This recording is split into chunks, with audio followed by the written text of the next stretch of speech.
All right, welcome back, everybody, to another I Love Infusionsoft tip. And I'm here with Greg Jenkins of Monkeypod Marketing, and he's got a great tip for us here on campaign history, which you may be frustrated with because you can only see a certain number of items. So, Greg, take it away. Tell us about this one. So when you are on a contact record, on the bottom half, there's a row of tabs. There is a campaigns tab that shows you the active sequences someone's in, the recent campaign history, and then below that, the past campaign history.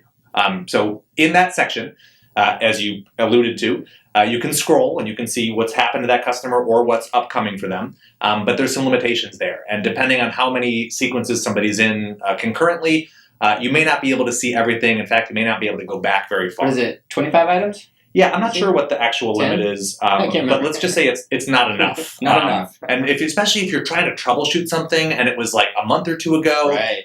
it's just really tough to dig that history up. So here's what I recommend doing.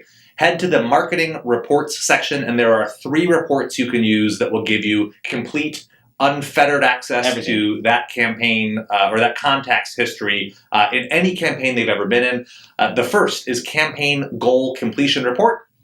That one you can filter both by date range, but also by the contact email address. It'll show you any goal that contact has achieved in their lifetime. The second is campaign contacts report.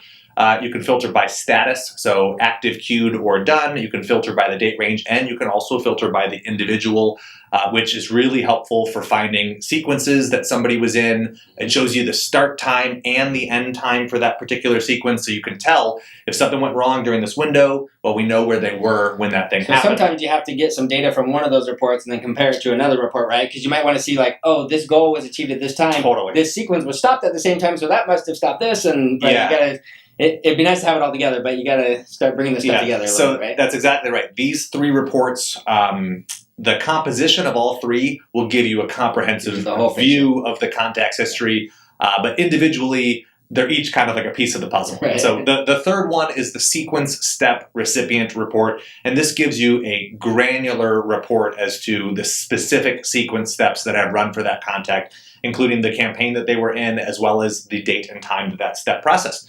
Campaign goal completion report, campaign contacts report, and sequence step recipient report, those 3 will give you sort of the complete history for that individual contact if you filter properly. Awesome stuff, Greg. Thanks for sharing. I would recommend you go do that right now so you kind of build that muscle memory and get it stuck in your head of where to find this stuff. Like Greg said, marketing reports, and then go to the campaign goal completion report, the campaign contacts report, campaign contacts report, and the sequence step recipient report. Yes, those 3 reports, and get familiar with them because you will need them. I don't care who you are, what you're doing. If you're using Infusionsoft extensively, you're going to need at some point to go figure out what happened to a contact, and that's how you do it. That's how you do it. Thanks, Greg.